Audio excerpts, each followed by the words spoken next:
In his first season as Anthony Wayne's head coach, Andy Brungard led the Generals to the state semifinals in 2016. In his second year, the Northern Lakes League title. What's in store for year 3?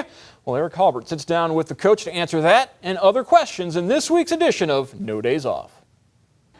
All right, so entering year 3, what is the difference between now and just a couple of years ago when it was your first year heading into two-a-days? When I first showed up heading into two-a-days, everything had to change. How we practiced, how we did drills, how we communicated. So it's nice now to roll in and the kids understand our verbiage. They understand the intensity that's expected. And the 2 classes that just left, they left by leaving a legacy of a good culture, of what it takes to win and how to be successful. Well, you mentioned the first 2 classes. I mean, that first class, that first year, you make it all the way to states, you got to think, oh, this is easy, right? Oh no, that was probably the hardest year I had of coaching. But that group uniquely, they were hungry when I got here. They wanted to change. They wanted to work. You could throw anything at them, and they wanted to do it because they wanted to be successful.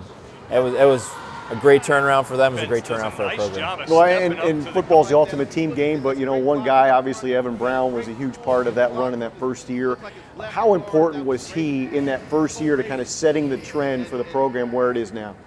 I think what kind of gets lost in Evan was his ability to play wherever we needed him to. When you're talking about a kid who was a great running back, he asked him to play quarterback, knowing that he wasn't the best at throwing the ball, but he did it. And his response, I think I called him at like 4:30 in the morning and asked him, do you want to play quarterback?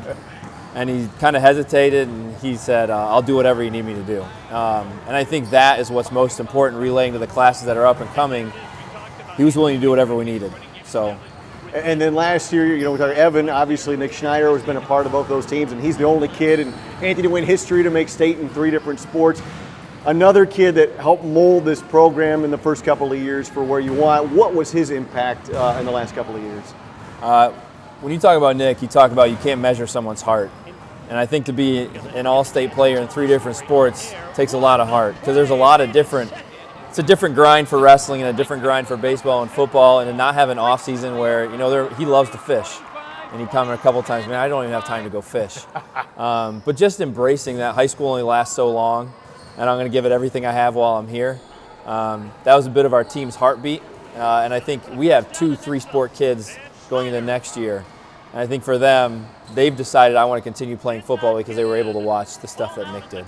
Sure, and it'd be interesting to see. It's always interesting to see who comes out, maybe as that leader or that kid, obviously. But what we mentioned, this is your 3rd year, or going into your 3rd year as a head coach.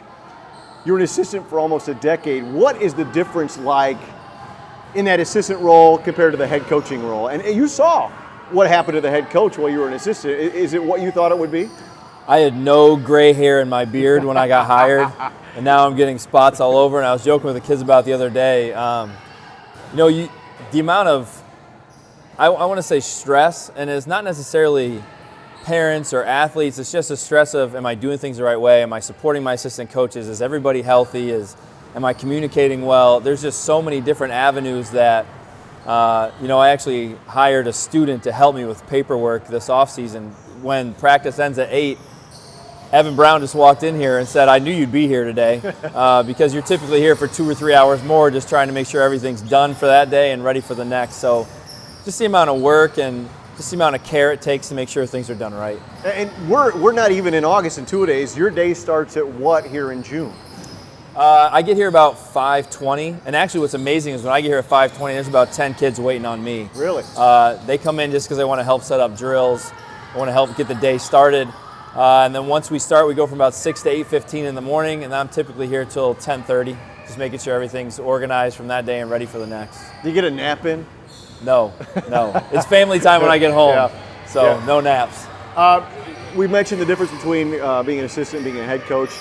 There is the parent factor, and we see all over the country, and it just happened up in Michigan, a great head coach up in Michigan transforms a program, and then he leaves because administration, parents, et cetera. How have you been able to kind of, work your way through that as a head coach here in these first couple of years? My first year, we have a fullbackers program, and I laid out my expectations to that parent booster group, and they're a group that supports just the football team. And I have some parents that sit on that group that do a phenomenal job. And when I came in and told them what my expectations were, I know they have a lot of side conversations when I'm not around with other parents. I have assistant coaches that live in my communities, in our communities, and they relay a lot of information that I give even when I'm not around. And I've been very fortunate that when I put out expectations that this is what I want and this is how we're going to do it, the support from whether it's our parent boosters or assistant coaches or even teachers in the building, they go out and they believed in the vision that I brought in and the things that we stand for, and that's made the biggest difference. I mean, I can't say that I've had a lot of difficult parent meetings. You're going to have them from time to time, but when you have parents that support you, when you have teachers that support you and assistant coaches that are going to go out and fight some of those battles for you, and that's been the biggest blessing about coming here.